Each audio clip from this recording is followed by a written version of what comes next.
Avant que la demande ne soit rejetée, la princesse Anne s'est entretenue avec Chris Shipp, rédacteur en chef des affaires royales pour ITV et collaborateur de l'émission Sunrise. La Convocation. Le téléphone à Gatcombe Park sonnait rarement après 22 heures. La princesse Anne, âgée de 74 ans, maintenait un emploi du temps d'une rigueur militaire. Se coucher tôt, se lever encore plus tôt, sans exception. Mais le téléphone sonna dans son bureau à 22h47, un mardi soir de mars, et Anne sut avant même de répondre que quelque chose avait changé. Madame, c'est le docteur Harrison, le médecin personnel du roi. Sa voix portait le poids de mots soigneusement choisis. Sa Majesté m'a chargé de vous appeler. Il souhaite vous voir demain matin. Seul. La main d'Anne se crispa sur le combiné. Son frère était malade. Le palais l'avait annoncé 3 semaines auparavant, mais les déclarations soigneusement formulées laissaient entendre qu'il s'agissait d'une gestion de crise et non d'une situation d'urgence. Cet appel, Louis, racontait une toute autre histoire. « À quel point est-ce grave? » demanda-t-elle, brisant le protocole. Un silence. « Il demande à vous voir... » « Madame, voilà qui devrait vous éclairer. » L'aube pointait sur le Gloucestershire tandis que le Range Rover d'Anne quittait Gatcombe Park. Son service de sécurité suivait discrètement, mais Anne conduisait elle-même, un des rares privilèges auxquels elle s'était toujours refusée. Le trajet de 2 heures jusqu'à Windsor lui laissa le temps de réfléchir, de se souvenir, de se préparer à ce qui l'attendait. Elle et Charles n'avaient jamais été aussi proches que des frères et sœurs dans des familles ordinaires. 17 mois d'écart, mais des destins diamétralement opposés. Il était l'héritier. Elle était la doublure de la doublure, censée être utile, mais jamais au centre. Pourtant, elle partageait quelque chose de plus profond que de l'affection, une compréhension mutuelle. Toutes deux avaient consacré leur vie au service d'une institution exigeante qui reconnaissait peu. La dernière fois qu'ils l'avaient convoquée ainsi, c'était à l'article de la mort de leur mère. Anne était la seule à qui la reine faisait confiance pour entendre certaines vérités, pour exécuter ses dernières volontés sans que les sentiments n'altèrent son jugement. L'histoire se répétait et Anne sentait le poids de cette responsabilité peser sur les épaules de ceux qui l'avaient déjà portée.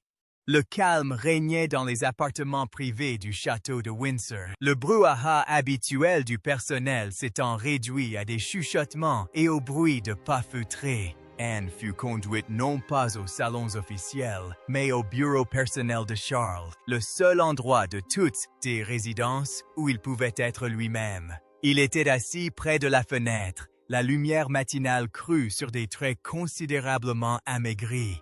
À 76 ans, Charles paraissait bien plus âgé, mais son regard était clair lorsqu'il croisa celui d'Anne, et sa voix était assurée. « Merci d'être venu. Vous êtes mon frère? Vous mon frère? » Anne s'installa dans le fauteuil en face de lui, remarquant les documents légaux sur la table d'appoint, notamment l'enveloppe scellée ornée de ses armoiries. « Je suppose que ce n'est pas une visite de courtoisie, mais ça ne l'est pas. » Charles esquissa un sourire, sans y parvenir vraiment. « Les médecins me donnent 6 mois, peut-être moins. » Anne en cassa sans brancher. Il marqua une pause, cherchant ses mots, comme son père. « De quoi parles-tu? » Harry. Le nom planait entre eux comme une accusation. « Je parle d'Harry. » Charles n'avait jamais été à l'aise avec la vulnérabilité émotionnelle. 66 années d'entraînement l'avaient cuirassé contre toute manifestation de faiblesse. Mais la confrontation avec la mortalité avait cette capacité à faire tomber cette carapace, ne laissant apparaître que la vérité. Quand il est parti, quand il a tenu ses propos dans les interviews, je me suis dit qu'il avait fait son choix, qu'il devait assumer ses responsabilités. Les mains de Charles tremblaient légèrement sur l'enveloppe. Je me suis persuadé que mon devoir était envers l'institution, et non envers un fils mécontent qui refusait d'accepter son rôle. « Ah, tu n'avais pas tort, » dit Anne avec précaution. Je n'avais pas tout à fait raison non plus. Charles finit par ouvrir l'enveloppe et en sortit plusieurs pages de son écriture si particulière. J'ai écrit ceci il y a 3 semaines, après le diagnostic. Une lettre à William et Harry, séparément et ensemble, avec des instructions pour après mon départ. Anne prit les pages qu'il lui tendait et commença à lire. Charles, ceci est nécessaire, essential, la seule chose que je puisse faire qui pourrait avoir plus d'importance que n'importe quelle politique ou décret. Il se pencha en avant, l'urgence remplaçant sa fragilité précédente, mais il faut que ce soit dit correctement par la bonne personne, au bon moment et avec les mots justes pour qu'on l'écoute vraiment. Et vous pensez que je suis cette personne? Vous êtes la seule. William a une confiance absolue en votre jugement. Harry se souvient de toi différemment de nous tous. Tu n'as jamais fait partie de cette machine qui l'a broyé. Tu étais simplement tante Anne, celle qui lui disait des vérités difficiles à entendre et qui attendait de lui qu'il s'améliore.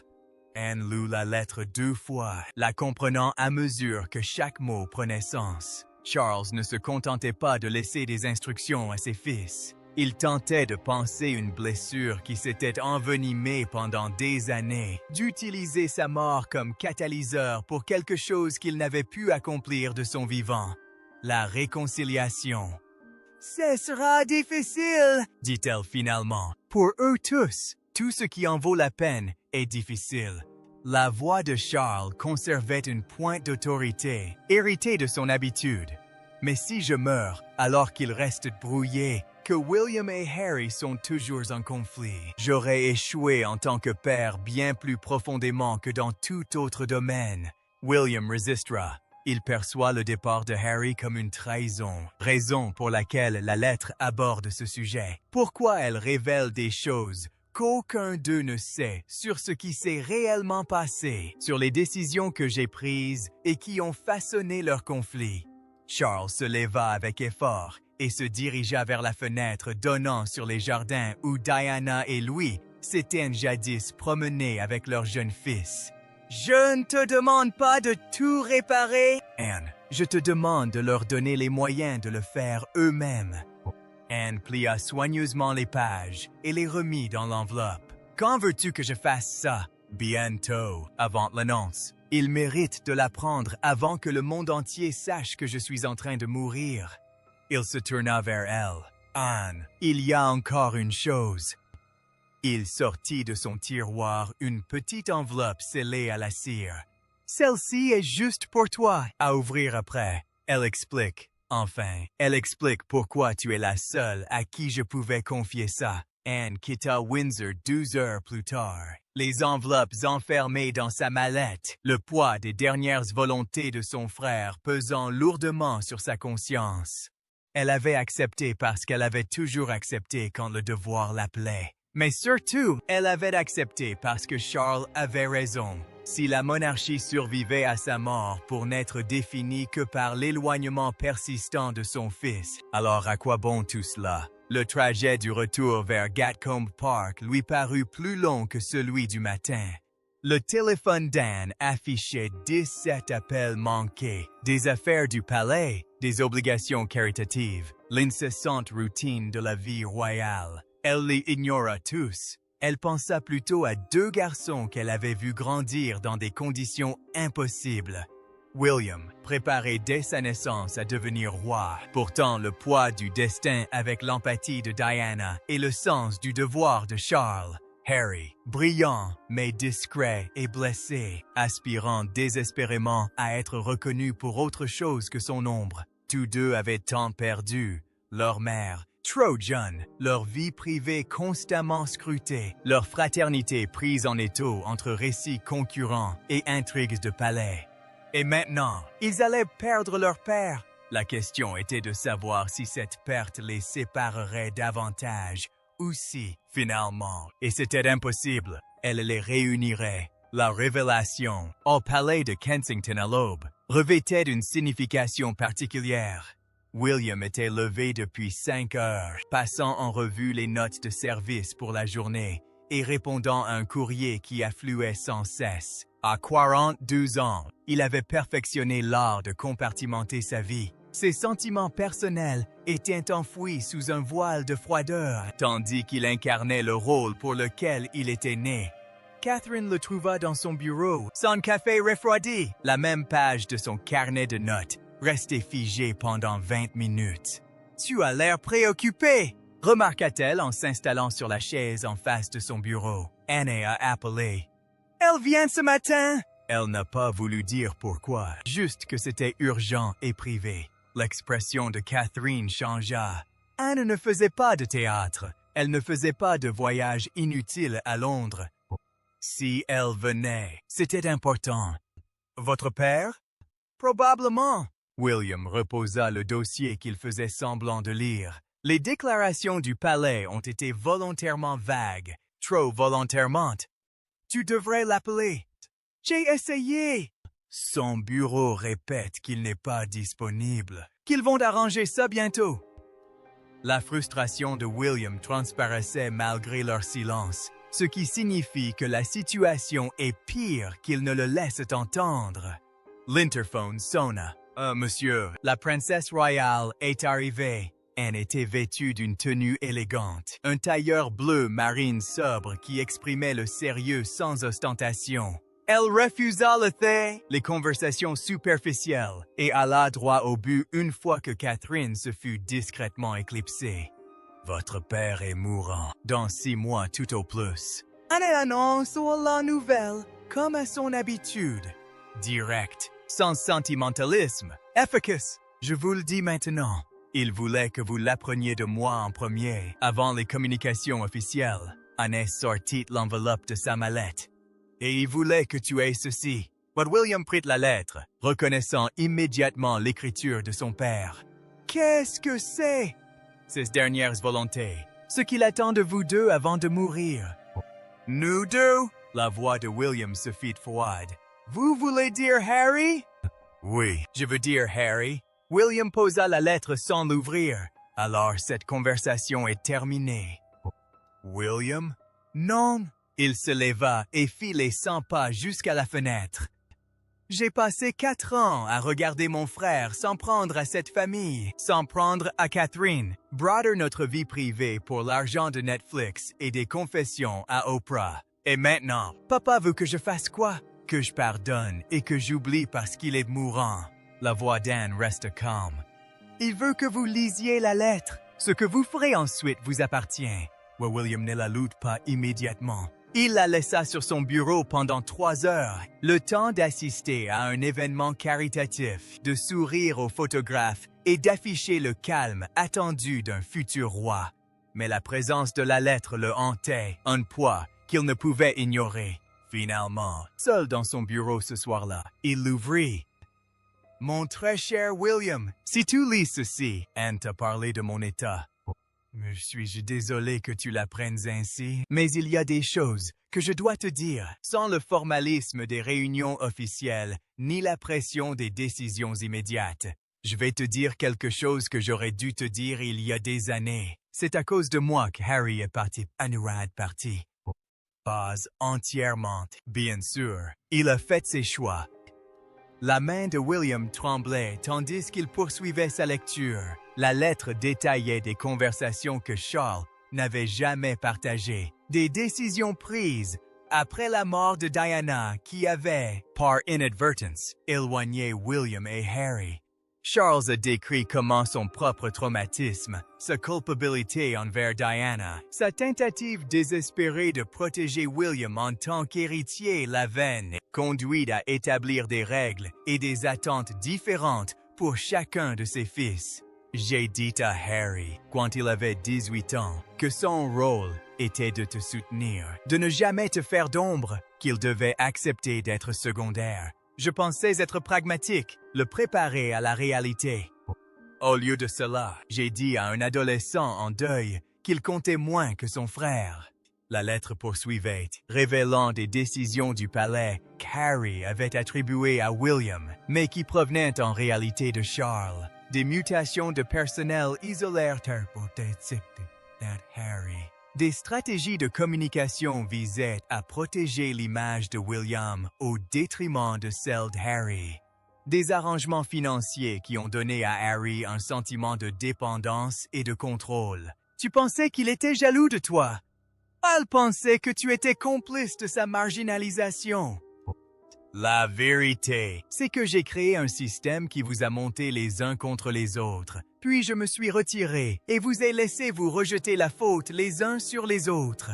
William lut la lettre 3 fois. Chaque lecture révélait de nouvelles strates de manipulation, non pas malveillantes, mais néanmoins néfastes. Son père avait tenté de protéger l'institution, d'assurer la succession, d'éviter les erreurs des générations précédentes. Mais ce faisant, il avait créé de nouvelles blessures. La dernière partie était directe dans son plaidoyer. Avant de mourir, je veux voir mes fils réconciliés. Pas pour moi, je ne mérite pas cette paix. Pour vous, pour vos enfants, qui méritent de connaître leurs cousins. Pour la monarchie qui ne peut survivre à une autre génération de guerre familiale publique.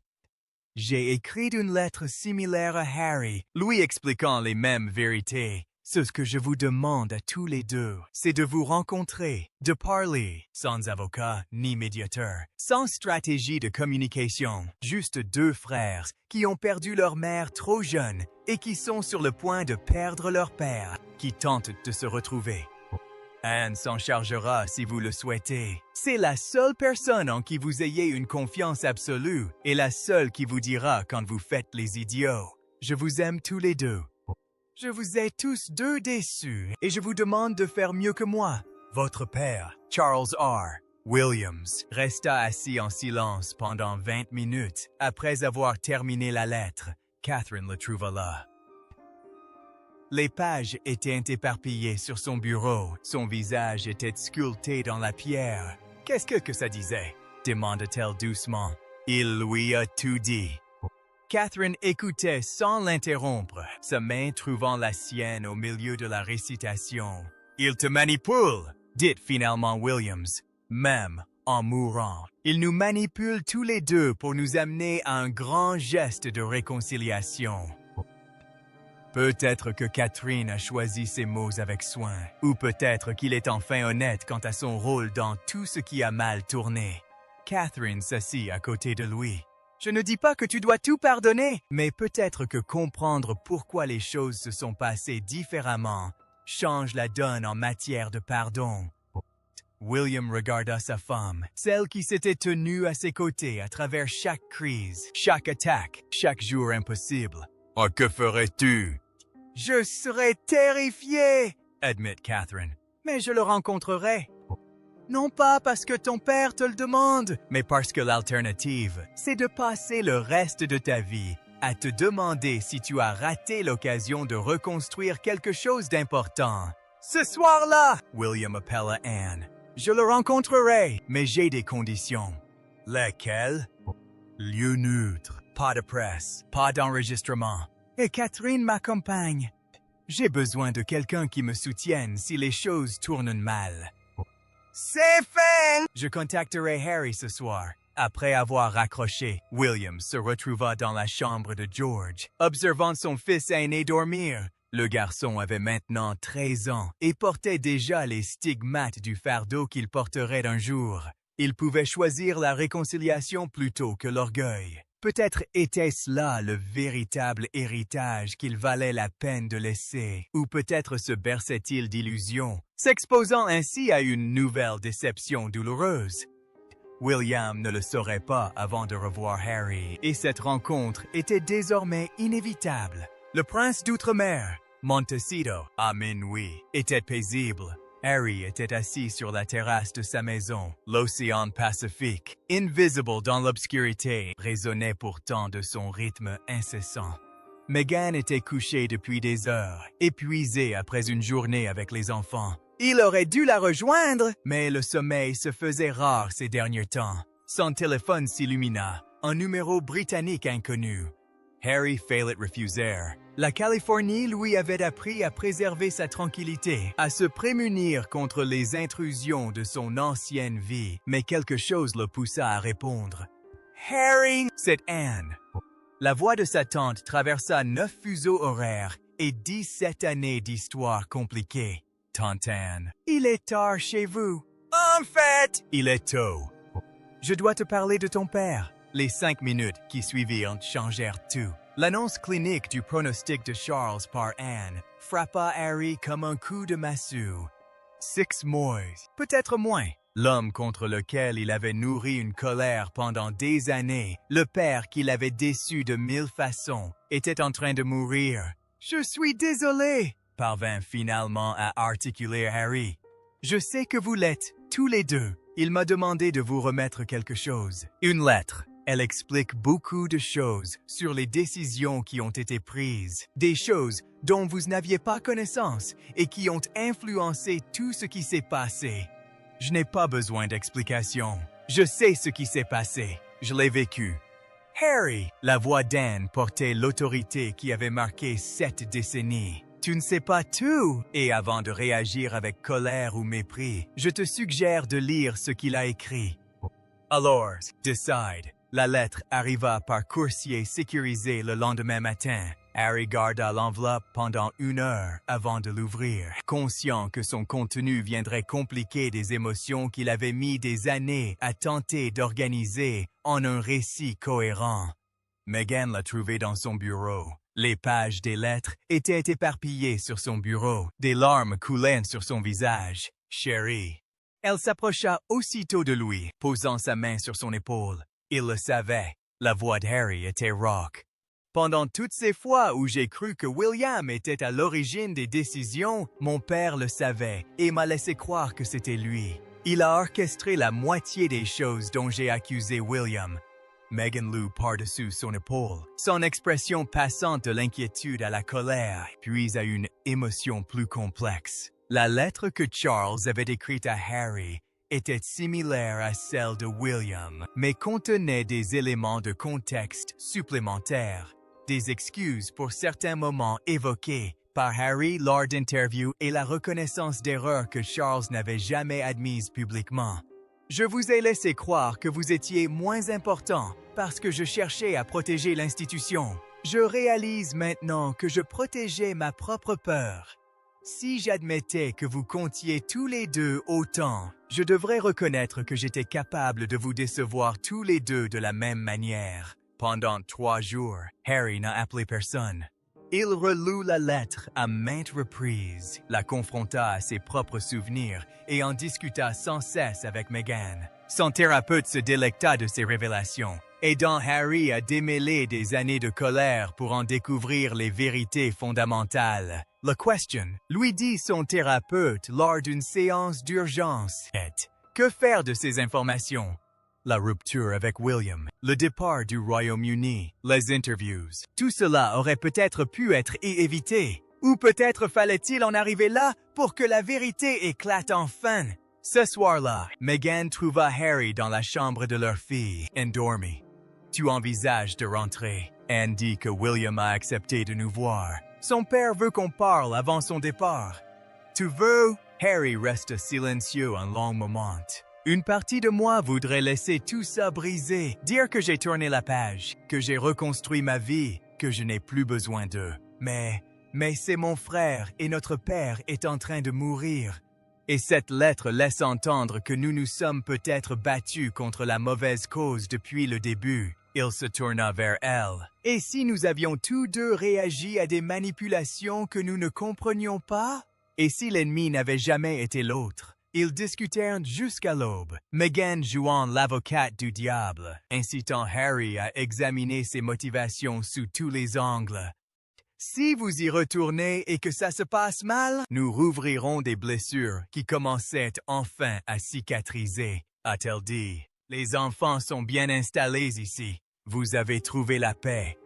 Est-ce que ça vaut le coup de prendre ce risque? La paix est-elle synonyme de guérison? » rétorqua Harry. Ou est-ce que simplement éviter les parties encore douloureuses? Meghan esquissa un sourire. C'est très thérapeutique de votre part. 5 ans de séance devraient donner quelque chose d'utile. Plus sérieusement, elle lui prit la main. Je ne peux pas te dire ce que tu dois faire. Je peux te dire que je te soutiendrai quoi que tu décides, mais je pense que tu dois être honnête quant à tes attentes. Car si tu espères des retrouvailles émouvantes, où tout s'arrange comme par magie, tu risques d'être déçu.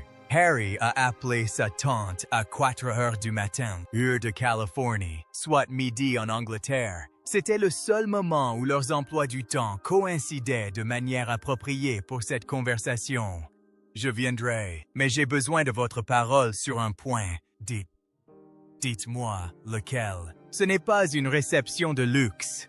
Aucun photographe à proximité. Aucune information divulguée à des journalistes complaisants. Si je fais cela, ce sera privé. D'accord. La lettre de votre père était explicite. Ce n'est pas un document public. C'est pour que vous et William puissiez enfin avoir cette conversation que vous auriez dû avoir il y a des années. Quand? La semaine prochaine. Il y a une propriété en Écosse, privée et sécurisée, loin des regards de Londres. Je m'occuperai de tout. Papa sera là? Anne marqua une pause. Non. Il pense que sa présence transformerait tout cela en une mise en scène de réconciliation à son avantage. Il s'agit de vous et de William, pas de jouer la comédie du pardon pour un mourant. Harry ressentit quelque chose d'inattendu, du respect. Pour une fois, son père faisait passer la relation de son fils avant ses propres besoins affectifs. C'était sans doute l'acte le plus altruiste que Charles ait jamais accompli. D'accord, j'y serai. Préparez ses bagages pour la voyage semblait réel. Harry n'était pas retourné au Royaume-Uni depuis 8 mois et chacune de ses visites précédentes avait été minutieusement orchestrée. Arriver en avion, régler une affaire importante, repartir avant que les médias ne s'emparent de l'affaire. Cette fois, c'était différent, incertain, dangereux. Appelle-moi tous les jours, a dit Meghan à l'aéroport. Et souviens-toi, tu ne dois rien à personne concernant ta santé mentale. Si l'ambiance est toxique, si tu ne te sens pas à l'aise, tu peux partir. Je sais. Et toi? Parce que le Harry d'avant serait resté et aurait enduré la situation, comme on l'attendait de lui. Le nouveau Harry sait qu'il a le droit de fixer des limites. Il l'a embrassé, l'a serré dans ses bras plus longtemps que nécessaire. Je te le promets. Quoi qu'il arrive, je rentrerai à la maison, auprès de toi et des enfants. La traversée de l'Atlantique donna à Harry 12 heures pour réfléchir, se souvenir, imaginer tous les scénarios possibles de sa rencontre avec William. À l'atterrissage à Édimbourg, il avait mentalement répété 50 conversations différentes, chacune se terminant soit par une avancée décisive, soit par un échec. Il pressentait que la réalité serait plus chaotique que ces deux extrêmes. Anne l'a accueilli personnellement sur l'aérodrome privé. Sa présence était à la fois rassurante et intimidante. Ton frère est arrivé il y a 1 heure. Il est aussi nerveux que toi, même s'il ne l'avouera jamais. A-t-il dit quelque chose à propos d'une rencontre? Il a dit qu'il m'écouterait. Franchement, c'est plus que ce à quoi je m'attendais. Ils ont traversé la campagne écossaise dans un silence relatif. Le paysage gris est magnifique comme seule l'Écosse sait l'être. Harry avait oublié combien cela lui manquait. Non pas la vie royale, mais la simple géographie de son foyer. « Merci !» dit-il en approchant du domaine. D'avoir facilité cela. Anne-Louis jeta un coup d'œil. « Ne me remerciez pas encore. Ce sera peut-être la conversation la plus difficile de votre vie. J'en ai déjà eu quelques-unes. » Le dernier souhait de leur père planait sur eux comme une bénédiction ou une malédiction. Ils ne le sauraient aucune fois tout cela terminé. La confrontation. Balmoral Lodge se dressait à l'écart du domaine, loin du flux touristique et du personnel du château principal. Le pavillon de chasse du 18e siècle avait été transformé pour la famille royale. Suffisamment intime pour préserver l'intimité, suffisamment isolé pour garantir une discrétion absolue. Anne l'avait choisi précisément, un lieu neutre qui n'appartenait à aucun des deux frères. William se tenait près de la fenêtre à l'arrivée de Harry, le dos raide, les mains jointes derrière le dos, une posture que leur père avait perfectionnée. Catherine était assise sur le canapé, plus calme, mais toujours vigilante. La pièce était chargée de décennies de tensions non exprimées. « William !» Harry s'arrêta juste à l'entrée. « Harry et William ne se détournèrent pas de la fenêtre. Anne, toujours pragmatique, désigna les sièges disposés autour de la cheminée. Asseyez-vous tous les deux.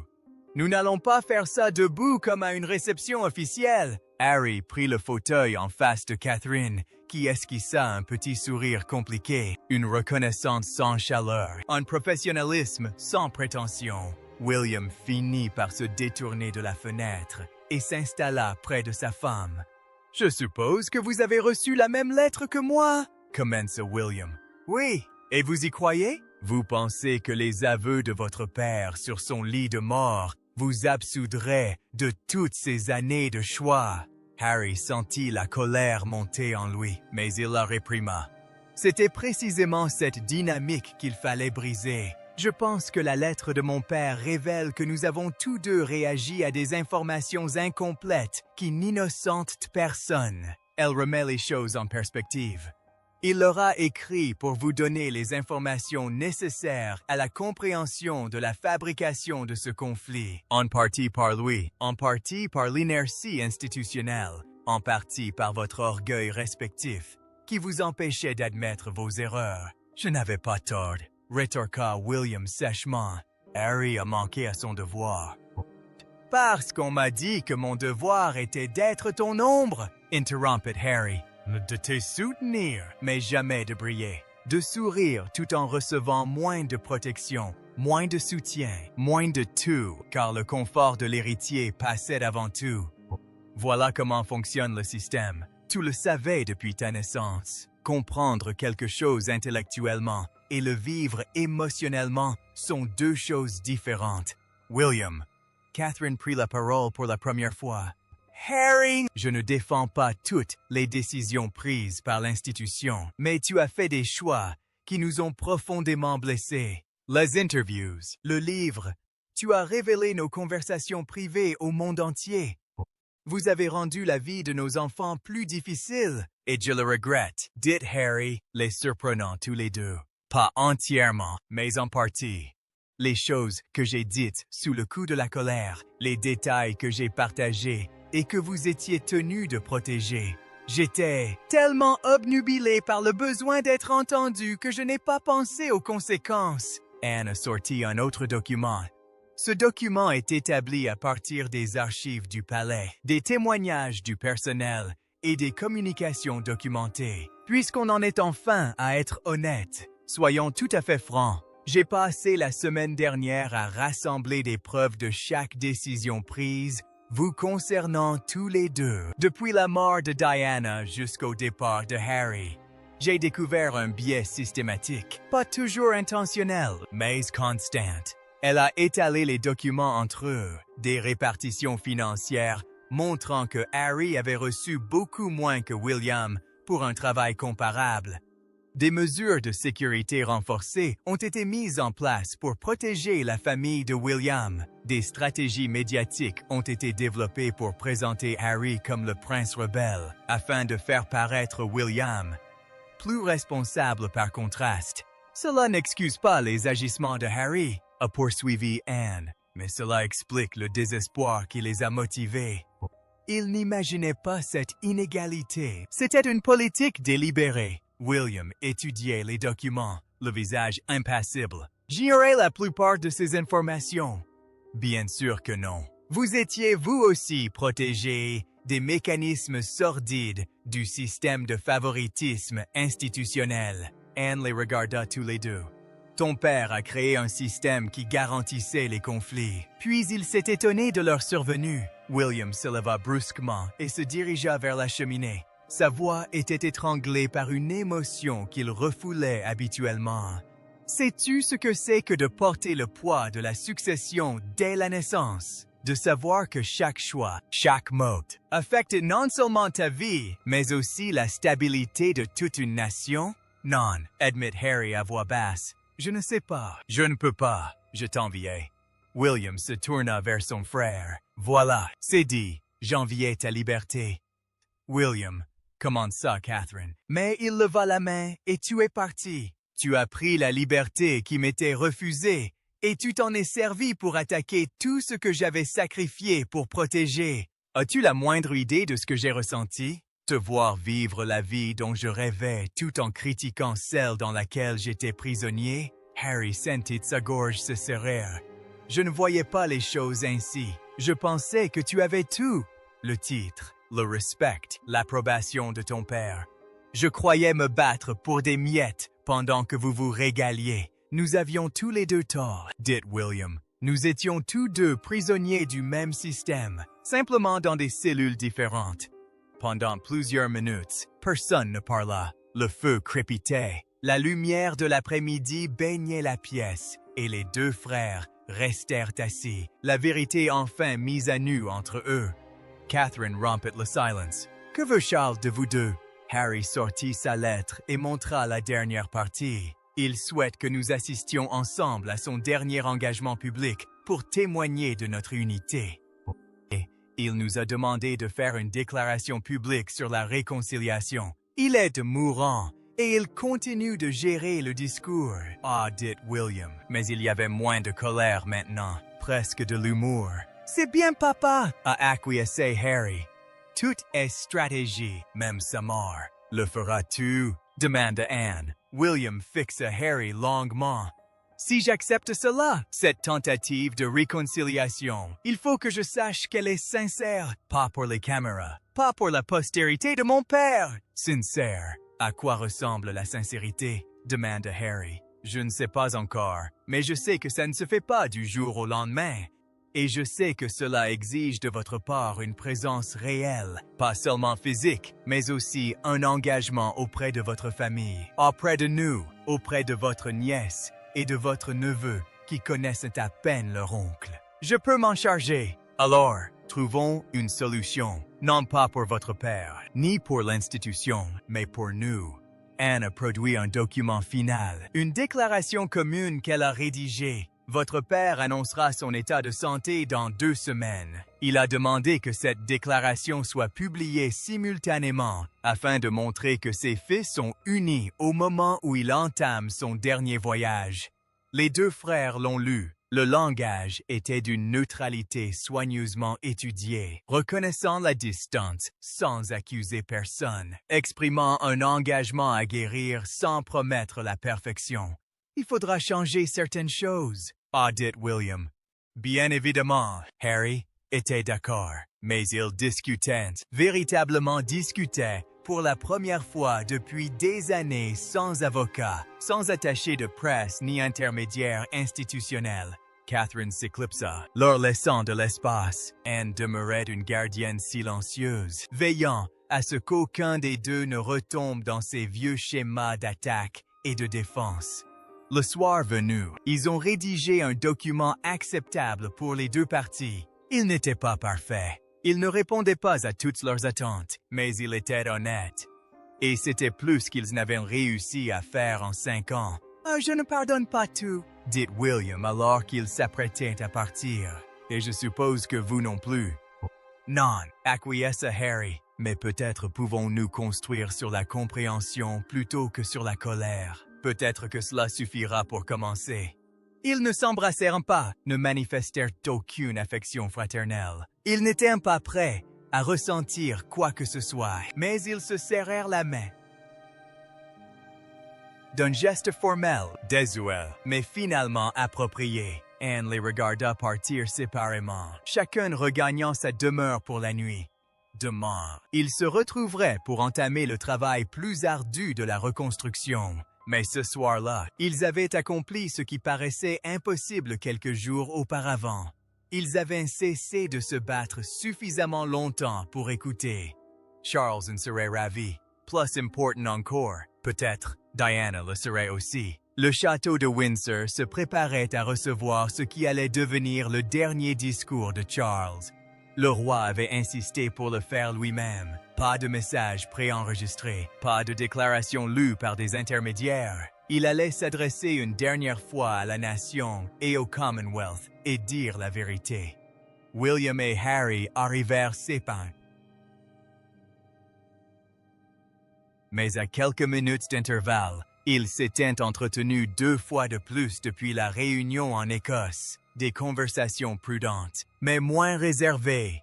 Des progrès mesurés par de petits pas plutôt que par de grands gestes. Anne les a rencontrés dans leurs appartements privés. Il est plus faible que la dernière fois que vous l'avez vu, mais son esprit est... Il sait exactement ce qu'il veut dire. Les frères la suivirent jusqu'au bureau de Charles. Lorsqu'il leva les yeux et vit les deux fils debout ensemble, quelque chose se brisa dans son calme soigneusement préservé. Merci d'être venus tous les deux. Père, William s'avança le premier et embrassa la joue de son père. Harry fit de même. Le geste était maladroit, mais sincère. Charles désigna les chaises devant son bureau. J'ai peut-être 1 heure avant que les médecins ne m'ordonnent de me reposer. Ne le gaspillons pas en formalité. J'ai lu votre déclaration commune, commença Charles. Elle est bonne. Honnête sans être larmoyante. Ta mère aurait approuvé. Le nom de Diana planait dans l'air. Elle était toujours là. Son fantôme planait sur chaque réunion royale. Son absence, une présence qui façonnait tout. Je vous dois à tous deux des excuses, poursuivit Charles. Non seulement pour ce que j'ai révélé dans les lettres, mais pendant des décennies. Avant cela, j'étais tellement concentré sur la préparation de William à devenir roi que j'ai oublié qu'Harry avait lui aussi besoin d'être préparé à la vie.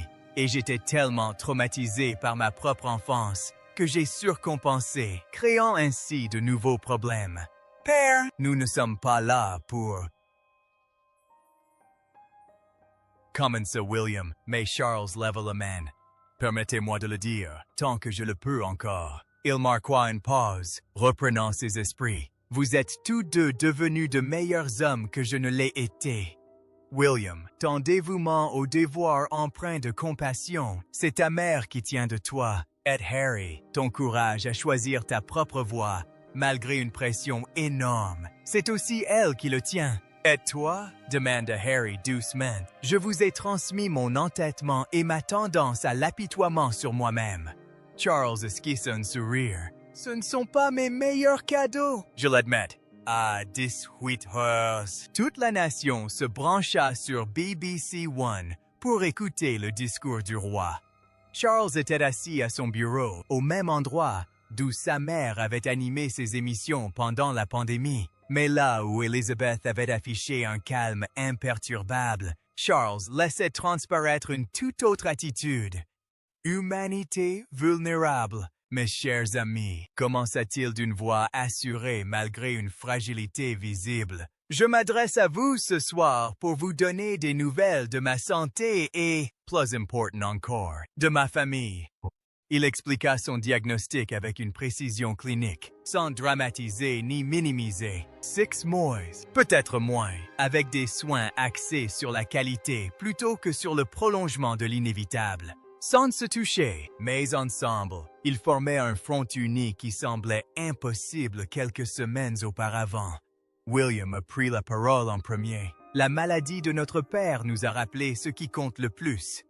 La famille. Non pas les titres, les traditions ou des siècles de protocoles, mais les liens qui unissent les personnes qui partagent une histoire, le sang et la douleur. Harry poursuivit. Pendant des années, nous avons laissé les pressions extérieures nous diviser, suivant un scénario dicté par l'inertie institutionnelle plutôt que par nos propres valeurs. Aujourd'hui, nous écrivons un autre scénario, fondé sur la sincérité envers le passé et l'engagement pour un avenir meilleur. Ils lurent à tour de rôle des extraits de la déclaration qu'ils avaient rédigée, chaque section dévoilant un peu plus leur parcours. Ils ont reconnu la souffrance sans s'attarder sur les griefs. Ils ont admis les échecs sans chercher de coupable. Ils ont promis des efforts sans garantir la perfection. Notre mère nous a appris que la vulnérabilité est une force. William disait qu'admettre ses torts demande plus de courage que de se défendre quand on a raison. Et notre père nous enseigne encore aujourd'hui qu'il n'est jamais trop tard pour guérir. Harry a ajouté que la famille mérite qu'on se batte pour elle, même si cela implique de mettre de côté de vieilles rancunes et un orgueil blessé. Les réseaux sociaux se sont enflammés. Les avis étaient partagés. Les cyniques y ont vu une opération de relations publiques calculée. Les partisans, quant à eux, y ont perçu une émotion sincère. Les observateurs royaux ont analysé chaque mot à la recherche d'un sens caché. Mais le sentiment dominant était l'espoir. Les gens voulaient croire que la réconciliation était possible, que les blessures pouvaient guérir, que même les relations les plus brisées pouvaient être reconstruites. Catherine observait la scène depuis le palais de Kensington avec ses enfants. George, à 13 ans, posa la question qui hantait tout le monde. « Est-ce que l'oncle Harry va rentrer maintenant? »« Je ne sais pas, » répondit Catherine honnêtement. « Mais au moins il se parle. C'est mieux qu'hier! » À Montecito, Meghan observait la scène avec ses enfants. Archie, assez grand pour comprendre un peu ce qui se passait, demanda s'ils iraient en rendre visite à leur grand-père Charles. « Oh oui, » répondit Meghan, prenant sa décision sur le champ. « Oui, nous le ferons. » Après la diffusion, une fois les conseillers partis et les caméras rangées, Charles demanda un moment seul avec ses fils. Anne, Catherine et le personnel se retirèrent, laissant 3 générations de monarchie dans une pièce où régnait une émotion palpable. « Je ne m'attends pas à ce que tu oublies tout ce qui s'est passé, » dit Charles. « Je ne suis pas sûr que je te respecterais encore si tu le faisais, mais j'espère que tu pourras aller de l'avant sans que le poids de mes erreurs ne vienne alourdir les tiennes. »«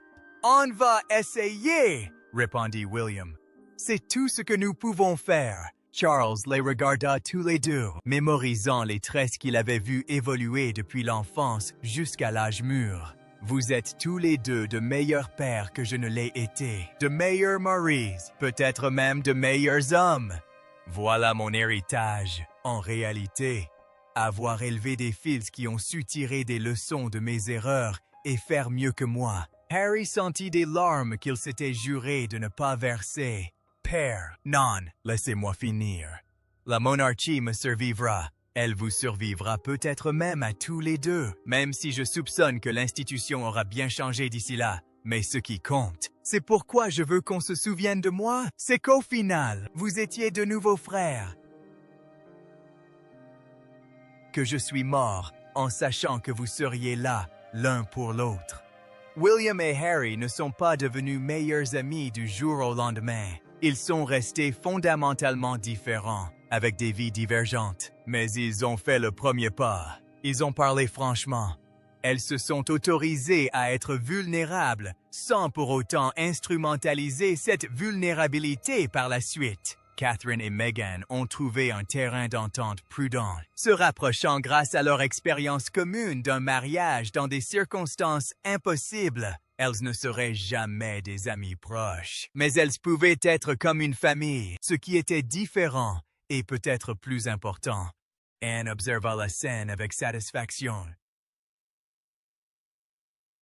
Elle avait exaucé le dernier vœu de son frère, facilité la guérison qu'il n'avait pu obtenir de son vivant, mais qu'il pouvait inspirer après sa mort. Charles s'éteignit un mardi matin, début mai, entouré de sa famille. Ses dernières paroles auraient été « Ils sont ensemble, c'est l'essentiel ». Les funérailles furent magnifiques, avec toute la magnificence dont la Grande-Bretagne excelle, toute la solennité qu'exige la monarchie. Mais le moment le plus marquant fut celui où, lors du cortège funèbre, William et Harry marchèrent côte à côte derrière le cercueil de leur père, comme ils l'avaient fait pour leur mère 26 ans plus tôt. Cette fois, ils se soutenaient mutuellement dans leur deuil.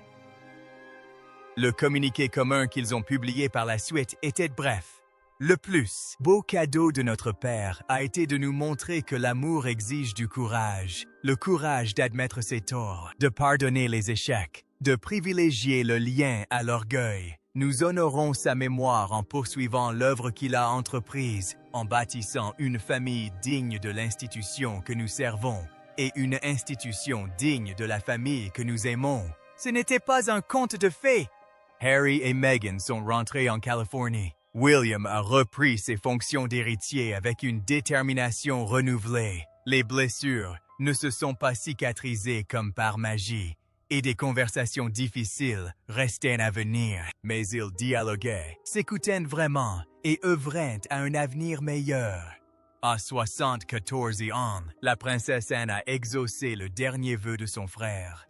Non pas l'illusion d'une réconciliation parfaite, mais la réalité de deux frères prêts à faire des efforts. Et parfois, c'est tout ce qu'on peut espérer. Que pensez-vous du rôle de la princesse Anne dans cette réconciliation? Les deux frères auraient-ils pu se réconcilier sans l'intervention finale de leur père? Partagez vos réflexions dans les commentaires ci-dessous.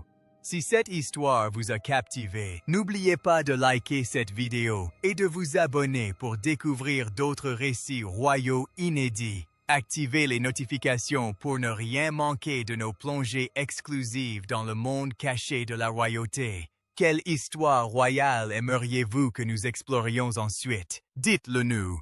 Merci d'avoir regardé. Et n'oubliez pas que, même dans les familles les plus déchirées, la guérison est possible lorsque le courage rencontre la compassion.